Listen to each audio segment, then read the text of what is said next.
Hello friends, how are you? I hope all of you are happy and healthy and once again you are most welcome to my YouTube channel GK with MCAP।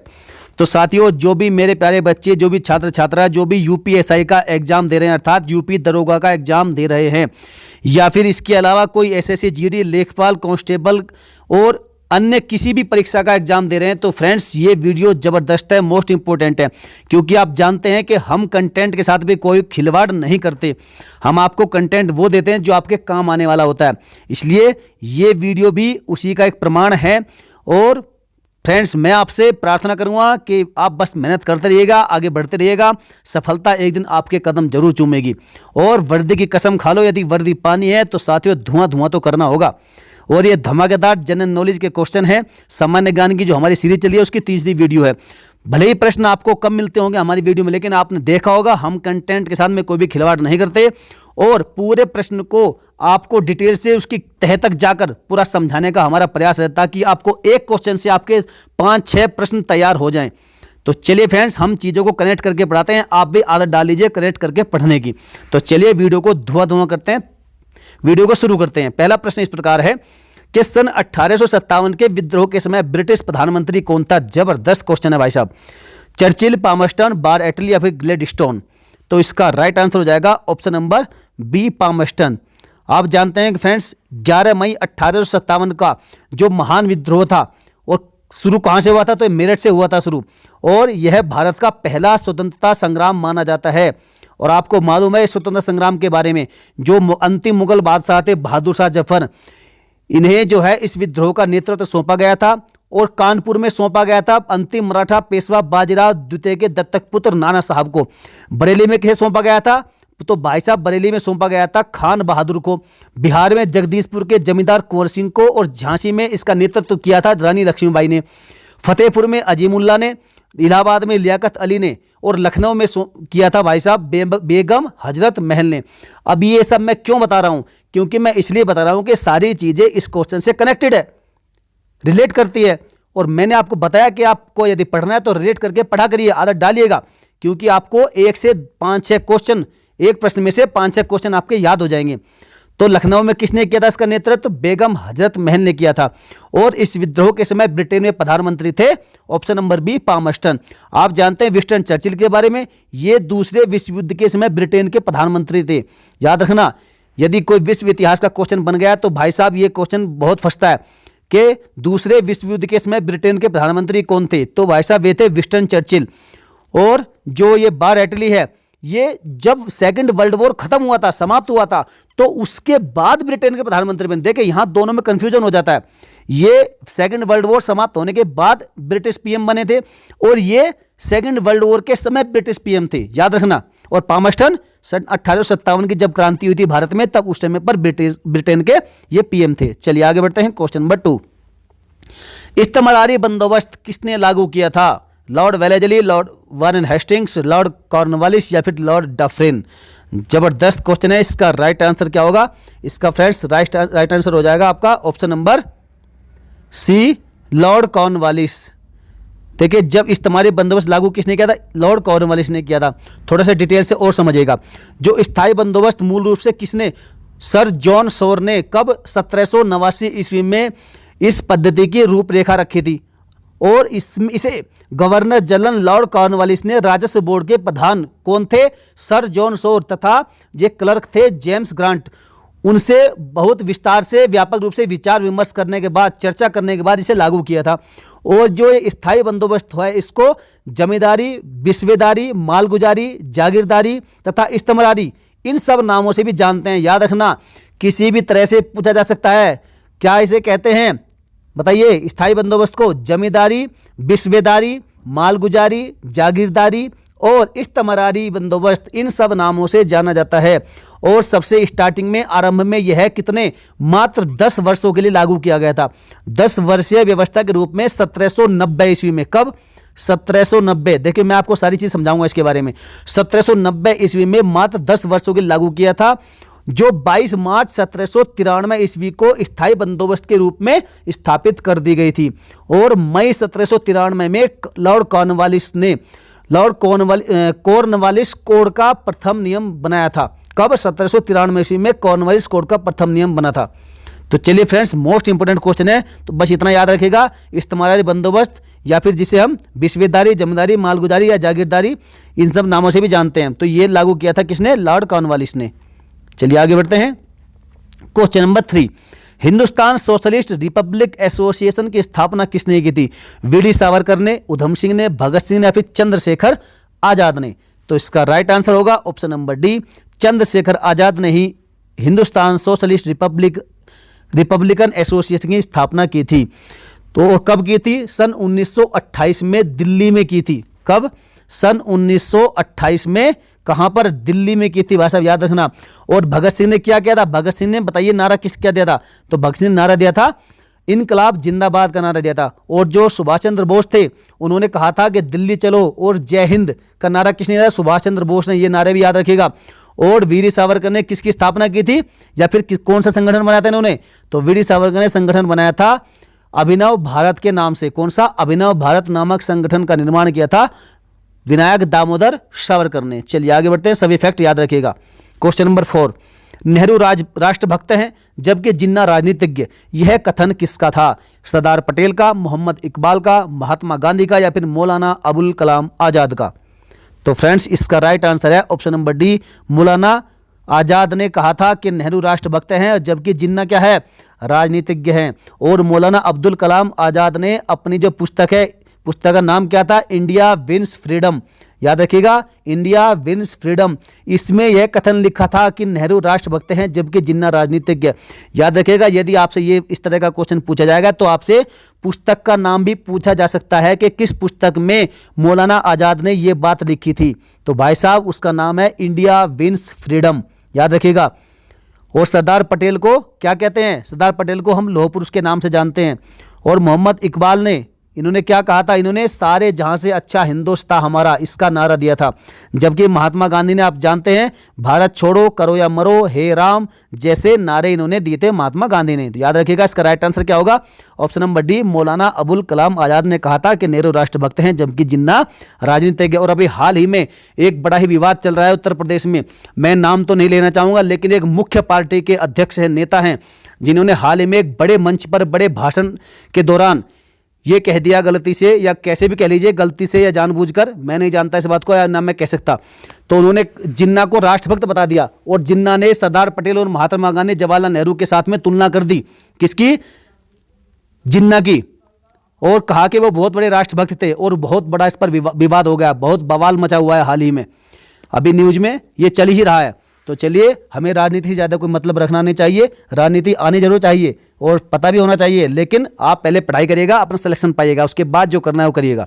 चलिए आगे बढ़ते हैं। Question number 5, महात्मा गांधी के राम राज्य के युगल सिद्धांत क्या थे? सही साधन व सही लक्ष्य, अस्पृश्यता व मदिरा निषेध, सत्य और अहिंसा या फिर खादी और चरखा? यदि आप इसका right answer option number D सोच रहे हैं तो आप बिल्कुल गलत हैं, क्योंकि ये नहीं है, ना ही ये ना ही ये। इसका राइट आंसर है ऑप्शन नंबर डी, सी, सत्य और अहिंसा। ये ही इनके राम राज्य के युगल सिद्धांत, अर्थात एक जो जोड़ा है सत्य और अहिंसा का, यही इनके राम राज्य के सिद्धांत थे। आप जानते हैं कि गांधी जी सत्य और अहिंसा दोनों को ही किसी भी लक्ष्य की प्राप्ति में महत्वपूर्ण साधन मानते थे। और सत्य और अहिंसा समाज में भेदभाव को समाप्त करता है, ऐसा इनका मानना था। भेदभाव जैसी कुरीति के दूर होते ही समाज राम राज्य जैसी अवधारणा की ओर आगे बढ़ जाएगा, ऐसा गांधी जी का कहना था, मानना था। और राम राज्य की स्थापना का उद्देश्य ही समाज को सभी प्रकार की कुरीतियों, कष्टों और आर्थिक कमजोरियों से निजात दिलाकर आत्मनिर्भरता की प्राप्ति कराता है, ऐसा कहना था महात्मा गांधी जी का। और यह बात बिल्कुल सही भी है। और साथियों, आज भी जो छुआछूत है, जो छुआछूत है या अस्पृश्यता है, तो यह आज भी हमारे समाज से नहीं निकली है। आज भी खासकर जो छोटी जातियां हैं वह बहुत ही परेशान रहती हैं। जो छोटी जातियां वाले लोग हैं तो उनको बड़ा ही परेशान किया जाता है इस क्रूरता के आधार पर। तो चलिए याद रखिएगा, इसका राइट आंसर है ऑप्शन नंबर सी, सत्य और अहिंसा। महात्मा गांधी जी के राम राज्य के युगल सिद्धांत थे। आगे बढ़ते हैं क्वेश्चन नंबर 6 की ओर। जलियांवाला बाग हत्याकांड कब हुआ था? मोस्ट इंपोर्टेंट क्वेश्चन है और वेरी सिंपल क्वेश्चन है, यदि आप पढ़ते आ रहे होंगे। यदि आप किसी एग्जाम की तैयारी करें और आपको ये नहीं पता तो साथियों आपको कुछ नहीं पता। तो इसका राइट आंसर क्या होगा? इसका सही जवाब हो जाएगा ऑप्शन नंबर बी, 13 अप्रैल 1919 को यह महान घटना हुई थी जलियांवाला बाग हत्याकांड के। कहां पर? अमृतसर में। आप जानते हैं कि 13 अप्रैल 1919 को अमृतसर में एक महान घटना हुई थी जलियांवाला बाग हत्याकांड के नाम से, जिसने भारतीय इतिहास की जो दिशा है उसको मोड़ने का महत्वपूर्ण काम किया था भाई साहब। और 13 अप्रैल वो दिन था जो पंजाब में बैसाखी का दिन होता है, और पंजाब में फसल कटाई की दृष्टि से देखा जाए तो यह महत्वपूर्ण दिन माना जाता है। और इसी दिन सरकार ने कोई भी मीटिंग, सामूहिक एकत्रीकरण अर्थात सामूहिक रूप से इकट्ठा होना और जुलूस निकालने पर प्रतिबंध लगा दिया था, और जगह जगह पर इसकी घोषणा भी कर दी थी। और साथ ही इसी दिन शाम के समय 4 बजे जलियांवाला बाग में एक जलसा हुआ जिसमें रोलेट एक्ट का विरोध हुआ था। और जनरल डायर के अनुसार इसमें 15 से 20 हजार लोग मारे गए थे, लेकिन जो सरकारी रिपोर्ट आई थी उसके अनुसार 379 व्यक्ति मारे गए थे, जबकि कांग्रेस समिति के अनुसार मरने वालों की संख्या कितनी थी? 1000 थी। कांग्रेस समिति के अनुसार मरने वालों की संख्या 1000 थी। और इस हत्याकांड की जांच के लिए कितना 19 अप्रैल को 13 को यह घटना हुई थी, और 19 अप्रैल 1919 को एक जो कमेटी बैठाई गई जिसका नाम था हंटर कमेटी, हंटर आयोग, इसका कमेटी का जो नियुक्ति हुई, और इसकी रिपोर्ट आई 28 मई 1920 को प्रकाशित हुई थी। और गांधी जी और रविन्द्रनाथ टैगोर ने ही, आप जानते हैं कि इसी के विरोध में अपनी जो उपाधि थी वो त्याग दी थी। मैंने एक क्वेश्चन पहले बताया कि रविन्द्रनाथ टैगोर ने अपनी नाइटहुड की उपाधि किसके विरोध में त्यागी थी? तो वो जलियांवाला बाग हत्याकांड के विरोध में ही इन्होंने अपनी उपाधियां त्याग दी थी। तो चलिए, उम्मीद करता हूं कि आपको सभी चीजें याद हो गई होंगी, समझ में आई होगी। क्वेश्चन नंबर 7, महात्मा गांधी के राजनैतिक गुरु कौन थे? बड़ा ही सिंपल क्वेश्चन है। चित्तरंजन दास, दादा भाई नौरोजी, बाल गंगाधर तिलक या फिर गोपाल कृष्ण गोखले? इसका सही जवाब होगा option number D, Gopal Krishna Gokhale ही महात्मा गांधी के क्या थे? राजनैतिक गुरु थे। तो याद रखिएगा, मोस्ट इंपोर्टेंट क्वेश्चन है। गोपाल कृष्ण गोखले ने पहली बार राजनीति में कब प्रवेश किया था? एक बार यह क्वेश्चन पूछा गया था। 1889 में इन्होंने इलाहाबाद में जो कांग्रेस अधिवेशन हुआ था उसमें राजनीति में प्रवेश किया था। और जो गोपाल कृष्ण गोखले थे, ये उदारवादी होने के साथ साथ सच्चे राष्ट्रवादी भी थे, सच्चे राष्ट्रभक्त भी थे। गरम दल के लोगों ने इन्हें क्या कहा था? दुर्बल हृदय का उदारवादी, और अंग्रेजों ने इसे कहा था छिपा हुआ राजद्रोही। याद रखिएगा, गरम दल के जो नेता थे, लोग थे, उन्होंने इसे दुर्बल हृदय का उदारवादी और अंग्रेजों ने कहा था छिपा हुआ राष्ट्रद्रोही, राजद्रोही। तो और इन्होंने क्या 1905 में बनारस में हुए कांग्रेस अधिवेशन की अध्यक्षता की थी। और 1905 में क्या हुआ था? बंगाल का विभाजन हुआ था। किसके समय पे हुआ था? लॉर्ड कर्जन के समय हुआ था। तो याद रखिएगा, सभी फैक्ट मोस्ट इंपोर्टेंट है। तो 1905 में इन्होंने बनारस में हुए कांग्रेस अधिवेशन की अध्यक्षता की थी, यह भी याद रखिएगा। किसने? गोपाल कृष्ण गोखले ने। चलिए आगे बढ़ते हैं। क्वेश्चन नंबर 8, गांधी इरविन समझौता में किस आंदोलन को रोकने का प्रावधान था? मोस्ट इंपोर्टेंट, भारत छोड़ो आंदोलन, सविनय अवज्ञा आंदोलन, असहयोग आंदोलन या फिर मिल मजदूर आंदोलन? मोस्ट इंपोर्टेंट क्वेश्चन है। तो इसका राइट आंसर होगा आपका ऑप्शन नंबर बी, सविनय अवज्ञा आंदोलन। जो गांधी इरविन समझौता, इस आंदोलन को रोकने का प्रावधान क्या था? सविनय अवज्ञा आंदोलन था। और याद रखिएगा, जो सविनय अवज्ञा आंदोलन है ये शुरू कब हुआ था? तो भाई साहब ये है 12 मार्च, कब बताइएगा, फटाफट से कमेंट करिएगा यदि आपको मालूम है। तो 12 मार्च 1930 को यह शुरू हुआ था। क्या? सविनय अवज्ञा आंदोलन। और यह प्रसिद्ध दांडी मार्च के साथ आरंभ हुआ था। जो नमक कानून है, नमक मार्च है, उसके साथ यह शुरू हुआ था। इसका कारण था साइमन विरोधी जो आंदोलन है और क्रांतिकारी आतंकवाद का पुनर्जीवित होना, साम्यवादियों के नेतृत्व में कामगारों द्वारा उग्र विरोध, नेहरू रिपोर्ट का अस्वीकार किया जाना, ये सब इसके कारण थे इस आंदोलन के। और गांधी जी ने 31 जनवरी 1930 को, याद रखिएगा ये डेट, कि 31 जनवरी 1930 को गांधी जी ने 11 सूत्रों का एक प्रस्ताव रखा था, जिसकी मुख्य मांग क्या थी? मैं मोटा मोटा आपको 4-5 बता देता हूं जो मेरे याद है। इसकी जो मुख्य मांगे थी वो ये थी, 11 सूत्रीय मांगे, कि भू राजस्व जो है उसको आधा करना था, और सैनिक जो खर्च है उसमें 50% की कमी करनी थी, नमक कर की समाप्ति करनी, और विदेशी कपड़ों पर जो विशेष आयात कर है, जो इंपोर्ट कर टैक्स है, उसको कम करना था, विनिमय दर में कमी करना, गुप्तचर विभाग की समाप्ति करना, ये सब मुद्दे इसमें शामिल थे। और आप जानते हैं जो भारत छोड़ो आंदोलन कब शुरू हुआ था? तो यह 8 अगस्त 1942 को शुरू हुआ था। असहयोग आंदोलन ये कब? भाई साहब ये अगस्त 1920 में शुरू हुआ था। और ये सभी जो है गांधी जी द्वारा चलाए गए मुख्य आंदोलन थे। चलिए आगे बढ़ते हैं क्वेश्चन नंबर 9 की ओर। विदेश में प्रथम स्वतंत्र भारतीय सरकार किसने स्थापित की थी? जबरदस्त क्वेश्चन है। बरकतुल्ला, सुभाष चंद्र बोस, लाला हरदयाल या फिर राजा महेंद्र प्रताप सिंह? आपने हाल ही में सुना होगा कि राजा महेंद्र प्रताप सिंह के बारे में। अभी प्रधानमंत्री मोदी जी भी यहाँ गए थे और एक विश्वविद्यालय की स्थापना भी की थी। तो इसका राइट आंसर है ऑप्शन नंबर डी, राजा महेंद्र प्रताप सिंह।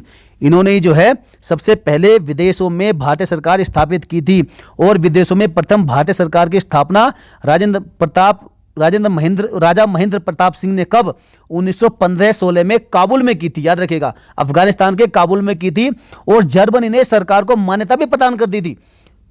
याद रखिएगा। तो इसका राइट आंसर क्या होगा, राजा महेंद्र प्रताप सिंह। और आप जानते हैं कि सुभाष चंद्र बोस के बारे में, इन्होंने किसका, आज़ाद हिंद फौज की स्थापना की थी और भारत छोड़ो आंदोलन से आज़ाद हिंद फौज को एक नई ताकत मिल गई थी।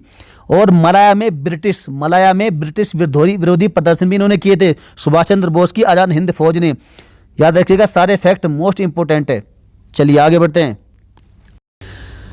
क्वेश्चन नंबर 10 कि भारतीय राष्ट्रीय कांग्रेस का लाहौर अधिवेशन कब हुआ था, 1931, 1929, 1921 या फिर 1923 ईस्वी। मोस्ट इंपोर्टेंट क्वेश्चन है। इस क्वेश्चन को लाने का मेरा एक मुख्य उद्देश्य है। उद्देश्य क्या है, मैं आपको क्वेश्चन के दौरान ही बताऊंगा। तो इसका सही उत्तर पहले जान लीजिए, option number B is the correct answer. 1929 ईस्वी में भारतीय राष्ट्रीय कांग्रेस का लाहौर अधिवेशन होता और इसकी अध्यक्षता किसने की थी, तो अध्यक्ष थे इसके पंडित जवाहरलाल नेहरू। और इसी अधिवेशन में पूर्ण स्वतंत्रता का प्रस्ताव पारित हुआ था। यह क्वेश्चन आपसे पूछा जाता है, इसलिए मैं क्वेश्चन को लेकर आया था। जो पूर्ण स्वतंत्रता का प्रस्ताव है किस अधिवेशन के दौरान पारित हुआ था, तो वह हुआ था 1929 में होने वाले लाहौर अधिवेशन में। ठीक है फ्रेंड्स, याद रखिएगा, मोस्ट इंपोर्टेंट क्वेश्चन है। और 26 जनवरी 1930 को स्वतंत्रता दिवस मनाने का निश्चय भी किया गया था इसी अधिवेशन में। और आप जानते हैं कि 1930 है, इसमें कांग्रेस का कोई भी अधिवेशन नहीं हुआ था। और 1931 ईस्वी के कराची अधिवेशन में मौलिक अधिकारों का प्रस्ताव पारित किया गया था। कब, किसका, मौलिक अधिकारों का प्रस्ताव पारित किया गया था 1931 के अधिवेशन में। याद रखिएगा, यह भी आपका इंपॉर्टेंट क्वेश्चन है। और आर्थिक कार्यक्रमों की घोषणा भी की गई थी। और जो 1921 का जो अधिवेशन है यह कहां, अहमदाबाद में हुआ था। इसकी अध्यक्षता की थी चित्तरंजन दास ने, किंतु उनके जेल में होने के कारण हकीम अजमुल्ला खान ने इसकी अध्यक्षता की थी। और इस अधिवेशन में पहली बार राष्ट्रीय ध्वज फहराया गया था। किसमें, 1921 में सबसे पहले अहमदाबाद के जो अधिवेशन था जिसकी अध्यक्षता चित्तरंजन दास ने की थी, इसमें पहली बार राष्ट्रीय ध्वज फहराया गया था जिसे लाला हंसराज ने तैयार किया था। भाई साहब याद रखिएगा, मोस्ट इंपोर्टेंट क्वेश्चन है, सारे फैक्ट इंपोर्टेंट है। मैंने आपको इसमें कम से कम 10-12 क्वेश्चन यहाँ से आपके एक क्वेश्चन से तैयार होते हैं, तो सारे मैंने आपको कवर करा दिए। चलिए आगे बढ़ते हैं। आपका एक क्विज है आपके लिए, बड़ा शानदार क्वेश्चन है। बंगाल विभाजन किस वर्ष हुआ था, आपको बताना है। बड़ा ही सिंपल क्वेश्चन है, लेकिन साथ ही साथ ये भी बताइएगा कि उस समय पर भारत के वायसराय कौन थे। आप तिथि और तारीख बता देंगे, लेकिन पूरा डिटेल से लिखना है आपको क्वेश्चन का आंसर। तो चलिए फ्रेंड्स, यदि आपको मालूम है तो आप कमेंट करके फटाफट लिखिएगा। तो चलिए, यदि वीडियो आपको अच्छी लगी, आपको लगा कि मैंने कोई मेहनत की है, तो आप वीडियो को लाइक करिएगा फटाफट से। आज का टारगेट वीडियो को लाइक करने का मात्र 50 लाइक का। अपने सभी साथियों में शेयर भी कर दीजिएगा। और कमेंट यदि कोई करना है, यदि कोई सुझाव है तो कमेंट करके बताइएगा। और चैनल को सब्सक्राइब करके बेल आइकन को प्रेस कर लेना। तो चलिए फ्रेंड्स, मिलेंगे फिर किसी नेक्स्ट वीडियो में। जय हिंद, वंदे मातरम।